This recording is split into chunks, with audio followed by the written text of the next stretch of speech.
Even these very popular analysts don't know what's going to happen next.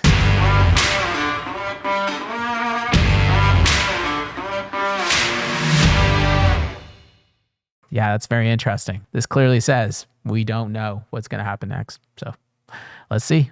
It's in previous cycles. Now, the 200 moving average has turned into resistance for Bitcoin in the past few months, and only time will tell whether or not this is going to happen once again. One user over on Twitter named Michael Van De Pop told his 600,000 Twitter users that there is an insane amount of liquidity above the 200 weekly moving average. And he states if Bitcoin does break that level, there's an assumption we'll probably be getting a run of $2,000 to $5,000 upwards in just a few days to even $28,000 to $30,000. And okay, so hold it right there. So this tweet that he referenced here, there will probably be an insane amount of liquidity above the 200 weekly moving average. This is true. And if you look at the charts right now, you'll see that if Bitcoin breaks above this level, I'm assuming there will be probably getting a run of 205. Yeah, that all sounds good and whatnot. And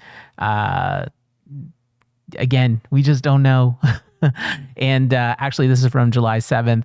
It's been a few days now, and it hasn't broken to that yet. So this just didn't happen. So once again, shows you even these very popular analysts don't know what's going to happen next. But hey, it is what it is.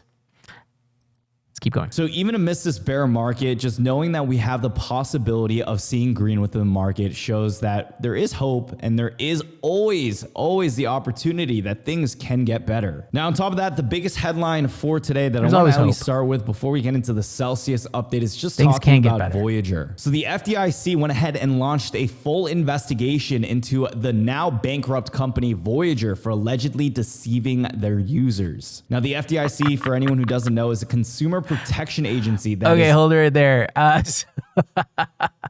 Okay, so we're talking about Voyager now, and the FDIC probing how bankrupt crypto broker Voyager marketed itself. So, yeah, not your keys, not your crypto, right? The fact that the FDIC has to get involved tells you that you're doing crypto wrong. You should not be putting your money in any of these entities. This is not what crypto is created for. And every time I hear about any of these companies that are associated with crypto, it just drives me crazy. It drives me bonkers to think that people look at crypto, look at this, and they think this is crypto. It's not. These are leftovers from the current financial system, which is just caca.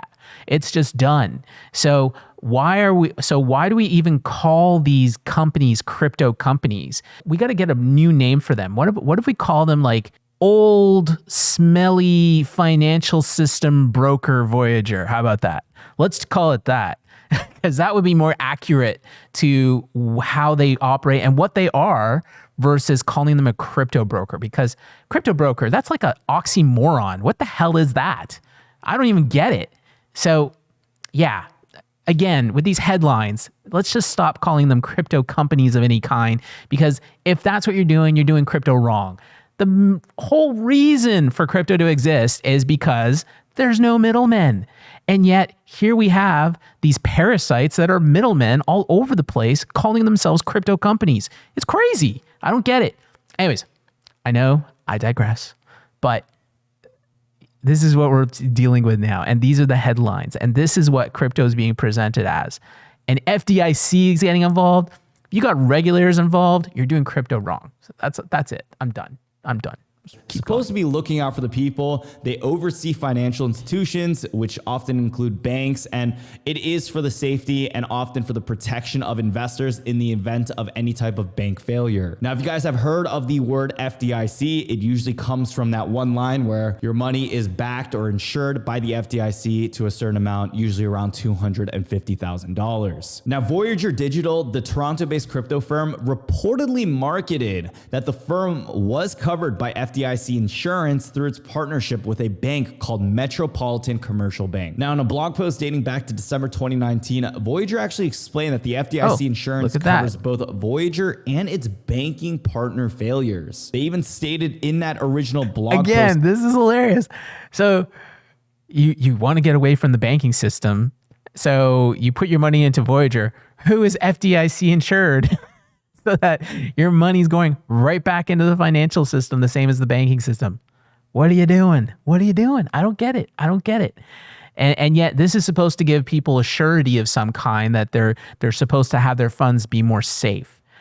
Hello, crypto is supposed to make your funds safe, not somebody giving you a promise, right? Which is exactly what we're dealing with now. If you just did crypto for crypto, you'd be good. But because they did crypto for smelly old financial institution broker Voyager, they ended up getting wrecked.